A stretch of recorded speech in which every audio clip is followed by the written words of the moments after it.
quick fire video about diet and just some lessons that have really been hammered home for me recently. So in the last year, I've gone through multiple cycles of performance training, bulking, followed by intense periods of cutting, and I've done that probably about 4 times in the last year. And for those of you that don't know, my favourite form of cut program is what I call the 100. And this really came from a period where I had about 7 weeks to really cut hard. And I realised I had about 50 days, and I thought I'm going to try and do 2 workouts a day. Rather than to have entire days of rest, I'm going to have sort of active rest, move around a lot, do low intensity cardio in the morning. Sometimes if I'm really knackered, I'll just go for a 5-mile walk, and I can always manage a walk no matter how knackered I am, right? And so I did this and sort of bounced from sort of burnout to sort of just working a little bit harder to sort of almost burning out to sort of just riding that line quite finely.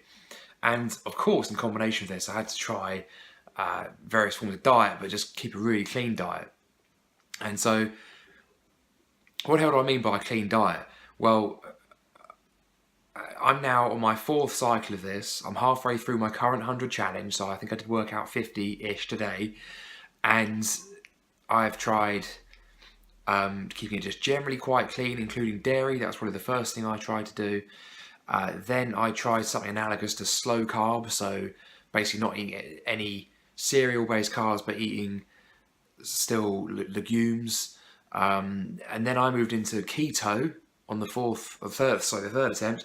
And on the 4th time, where I am now, I am eating similar to slow carb, but I'm also fasting, doing intermittent fasting, minus the dairy, and also I am eating potatoes as part of this as well. What does my experience teach me? Well, the 4 of those are subtly different in terms of the effect they produce, but they are all effective, very effective. What isn't effective is trying to out-train a bad diet. There's a lot of people who really like to overcomplicate diets, so I'm just going to give you some quick-fire tips here and also some myths. Let's start with the myths. Picking does not put on pounds, that's bullshit. If I'm making a salad and I'm chopping up tomatoes, I'm going to eat some tomatoes.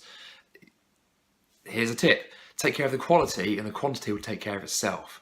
If what you're eating is tomatoes and eggs and nuts and meat and leafy greens and veggies, it's going to be very hard to overeat, which brings me to my next myth, which is that calorie counting is a useful tool. Well, I wouldn't say it's not useful. I mean, it's useful in some occasions, but it certainly isn't, definitely not in my experience, and let's be honest, not in the experience of the vast majority of people that try to use it. It's not a long-term sustainable solution. You know, we all love the idea that we can slot a donut in there, and as long as we still make a calorie target, that'll just be fine. Body doesn't quite work that way. At the end of the day, if you're not eating the clean food, you're going to end up feeling differently to how you would otherwise, and that's going to play with your appetite, play with your hormone levels, your blood sugar, all kinds of your body's meter readings are going to go off the chart if you try and make your macros using mostly but low quality processed food. So back to the tips. What is clean food? It means unprocessed. What does that mean? It means it hasn't gone through industrial processing. It means it hasn't gone through excessive amounts of selective breeding, and now pretty much everything we eat has been selectively bred to an extent, but the absolute sort of killers really are sugar and also alcohol. But I mean, the reality is that most people get probably more calories from sugar than they do from alcohol, most people, and also just refined carbohydrates in the form of cereal grains, especially wheat. I've experimented with dairy a little bit. I'm not eating really any dairy at the moment, apart from whey protein. I feel good, but I suspect that might be more to do with cutting out cereal-based carbs. So it's pretty simple and straightforward, really. If you take care of the quality takes care of itself. I can't really say that enough. It's really hard to overeat, especially if you're active and you're training, and all you're eating is clean food that's unprocessed. Just get rid of the top 3. Sugar, alcohol, cereal-based carbs. That's it. If you just do those things, you're 95% of the way there, and that's pretty much as far as most people need to go. You know, unless you want to look like Chris Hoy, you don't need to really get down to the nitty-gritty. There's a lot of material out there trying to overcomplicate these things. I mean, in the case of a ketogenic diet, there's certain extra things you need to know, and that does bring extra benefits as well. But if I was just to convey one thing in this video, it is cut down on sugars, cut down on alcohol, cut down on cereal-based carbs. What do I mean by cut down? 95% rule. Yeah, have those things. I'm not saying don't have those things. If you don't have those things, that's going to be probably quite a negative influence overall in terms of your psychology, your flexibility, your ability to socialize in a normal way, because let's be honest, a lot of people are still eating this stuff. But also sometimes, I think physiologically it can give your body a bit of a boost to come back up for air as well. Right now, I don't really feel the need because I'm just filling myself up with really good wholesome food, and including things like potatoes especially that have been allowed to cool down so that the resistant starch can develop. I find that kind of food really satiating, and halfway through my 100 challenge, I am feeling so good. I'm so supple. My inflammation has just faded away. There was a point where I had inflammation probably about 7 different points in my body, both knees, both forearms, back, wrist, sinuses, and upon just cutting out that stuff, that overall level of inflammation is just, as it all came at once, all like 7 areas sort of came on the scene at roughly the same time.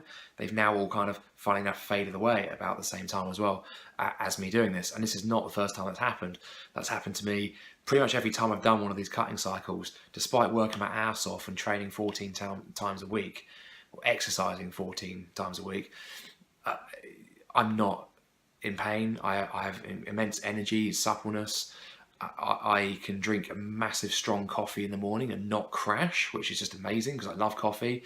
And before I was hitting a massive dip at around 1-2 o'clock in the afternoon. I'm recording this just before midnight.